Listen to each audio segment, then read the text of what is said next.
Today on the show we have Erin McCallum, who's who recently released her newest album, It's Time. Thank you, Erin, for coming on to the show. Thanks for having me. I appreciate it. Good to be here.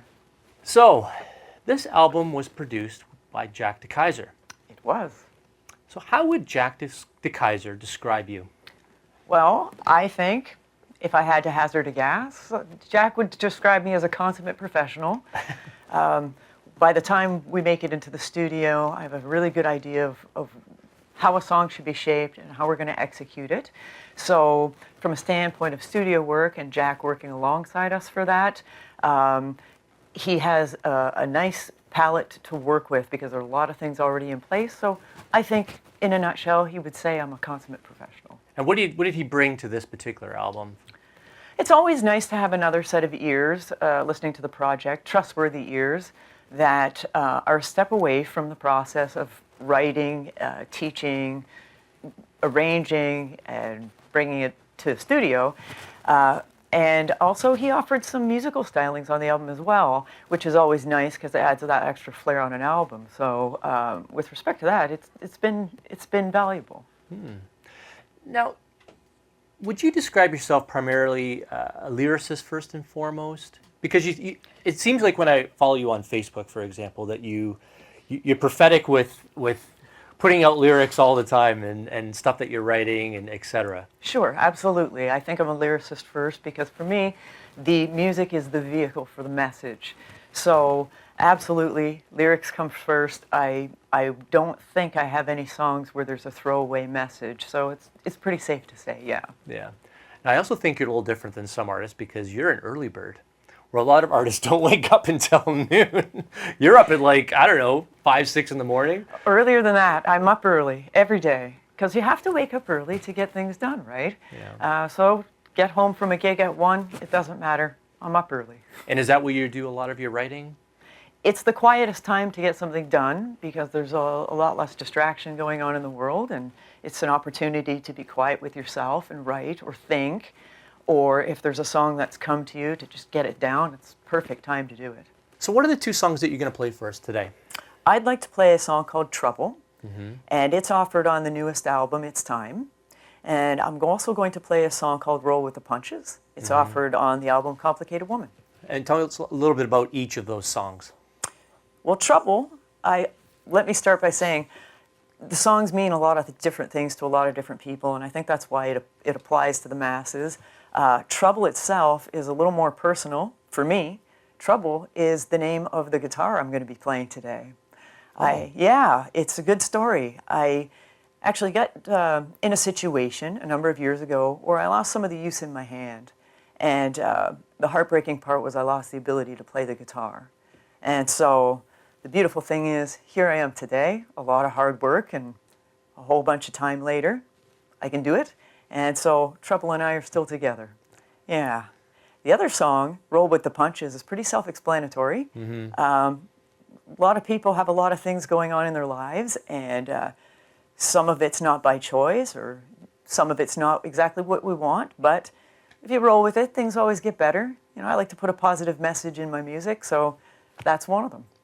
So that song wasn't written as a result of that experience? No. No, something different. Just in general, yeah. For people, not for me per se, but Roll with the Punches is, I know there's a lot of common ground in a lot of situations I write about. Roll with the Punches being one of them is just as simple as that. Sometimes you're having a bad day, just roll with it, it'll get better.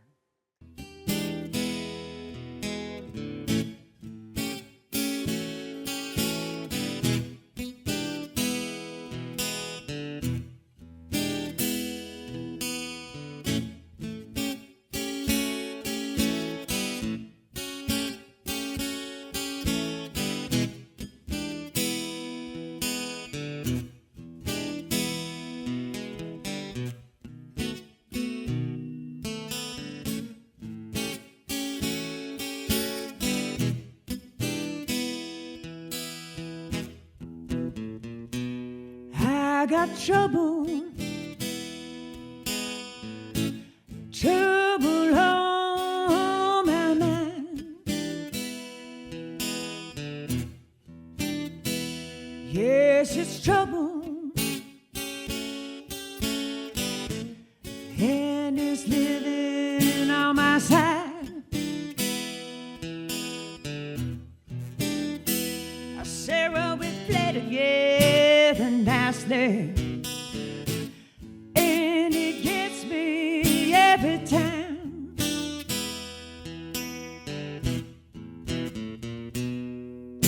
I thought those days had ended, the door closed way back when. I thought the fence was mended, but here we go again. Yes, it's trouble, and it's living on my side. I say, well, we play together nicely, and it gets me every time.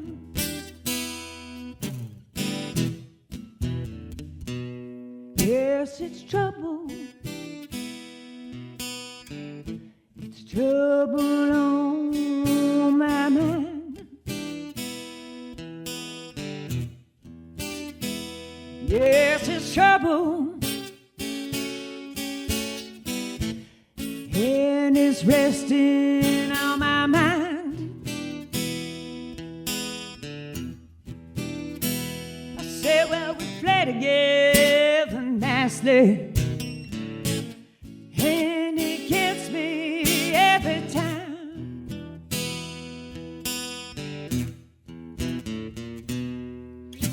It sits up on my shoulder, I hold it in my arms. When we are together, it sets off our alarms. Yes, it's trouble, and it's living on my side. I say, well, we play together nicely, and it gets me every time. I say, well, we play together nicely, and it gets me every time.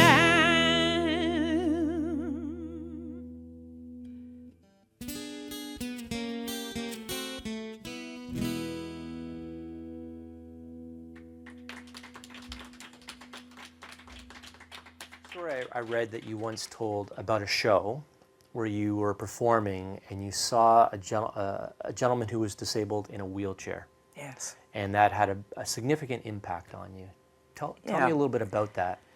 Well, playing a show and all is well, and I see this gentleman in a wheelchair and really compromised individual, truly. And it took every piece of energy that this person had to rock out to my music, and it made my day. It made my year, actually, to see someone take all of the energy they could to enjoy at the same time what I was putting forward. That, to me, what is all about as a performer, to put something forward with the right intention and for it to move somebody, to me, is aces. That's the best thing that someone like myself can ask for, is that message received, right? Do you get a lot of people who come to you after a show and tell you about how they relate to a particular song or how your music has impacted them? I do. I'm fortunate enough that I do.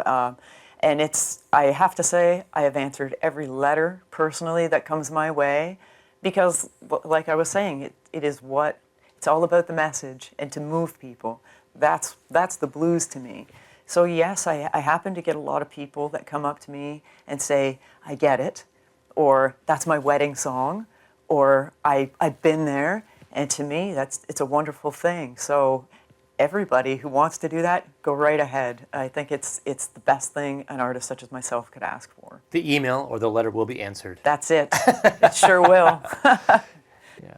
Now, blues is a genre that's, I'll say, somewhat male-dominated. If you were to proportionally take the look at the percentage of performers, is there something unique that you think women bring to the blues? That's a tough question. It's a really tough question because I'd like to think that blues is simply the blues. I like to think it's bridging the gap between the soul and what somebody puts out there in its rawest form. I think that's why the simplicity of the blues speaks. But from a standpoint of male versus women, I think there's a different standard or a different expectation which offers something wonderful to the blues, and that is that women singers in the blues tend to be held to a higher standard or a higher guideline, and I think that ups the ante a little bit. And I think in a male-dominated world, it's always pleasant to see a female artist, but they're out there in full force, and I think what people are starting to see is that they're beginning to rise to the top, the forefront, and it's exciting, but I think it's always been there. I know when we were recently talking, you had talked about how you had noticed that your audience was getting younger. Yes. That there's this younger generation that's starting to get exposure to the blues, that are kind of picking up the genre as something that they want to go see and listen to. Yes. Why do you think that is? Well, I think because the blues, there's a lot of incentive right now for the blues to evolve. And I've mentioned in other areas where I've been asked this very question, things like the Cobalt Prize that are coming out, and they're awarding and recognizing people who play the blues but are helping it evolve musically to give it a more current approach and yet still maintain the tradition of it being a blues song or remaining within the blues genre. And I think these things are very attractive to younger people because they see growth. And I also think that it's an art with longevity, and with a lot of music that's out right now, the current music that's happening at the moment is very fast. It happens, then there's something new, then another thing happens, and it continues the cycle. Blues offers something with a little more stability, and I think the youth often get taken, I think the youth are often underestimated about that, and they like something stability-wise that can grow. So I think it's part of it, I really do. Now, you also entered and won an international songwriting competition. Yes. Now, tell me, why did you enter the competition, and what changed for you after winning the competition? Truthfully, I entered the international songwriting competition because somebody told me to. Jump off a bridge. And winning it was a very high honor. Nothing I expected, but I wouldn't have entered if I didn't think it would be taken seriously. After the fact, it certainly opened some doors from the standpoint of being maybe a little more noticed or a little more respected as a songwriter. And with respect to the award itself, it's certainly nice to be able to put it on the resume because it gets you jobs. From a personal standpoint, I always had confidence in the song that I put forward. And interestingly enough, I was never going to release it. I was never going to record that song. Really? Why? Yeah. It was just a song I wrote for myself, by myself, and I had no intention. But then I thought maybe somebody else felt the same way, put it out there. Which song is that? It's a song called Complicated Woman. Oh, okay. And You named your album after the it. whole album's named after it. And going a little off course, but I actually fought to keep that. Everybody told me I was crazy naming the album Complicated Woman, but it worked out. And I'm happy it was suggested I put it on an album. And I'm happy that it was suggested that I put it forward to the International Songwriting Competition because it ended up having some legs. And so what's different after the fact is maybe I ought to listen to people more often when they say, do something with that. But it's good. Yeah. Yeah. Well, I really appreciate you coming on the show. Erin's website's at the bottom of the screen, so definitely check her out so you can see all of her tour dates and you can go and see Erin live. Also, you'll be able to pick up her albums on iTunes, CD Baby, Amazon, all the major ones. And thank you, everybody, for liking, commenting, and subscribing to the podcast. And thank you so much, Erin, for coming on to the show. Thank you so much for having me. I really appreciate it. Thank you. Thanks.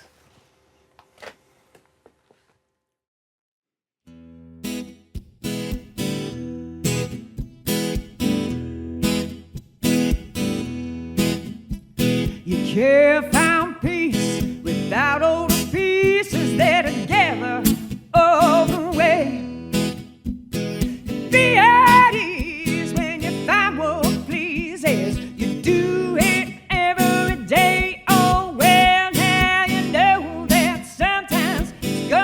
tough. Life will throw you some real bad stuff, but you put your head down and pick yourself up anyway. You got to roll with the punches. Roll with the punches. You gotta roll with the punches just to make it one more day. Yeah, when the boss man speaks, or the bills keep coming where you wanna run away. You wanna pack up and get yourself running. You just don't wanna stay home. Well, now you know that sometimes it's gonna be tough. Life will throw you some real bad stuff, but you put your head down and pick yourself up anyway. You got to roll with the punches. Roll with the punches. You gotta roll with the punches just to make it one more day. You got to roll with the punches. Yeah, roll with the punches. You gotta roll with the punches just to make it one more day. You gotta roll with the punches just to make it one more day. You gotta roll with the punches just to make it one more day.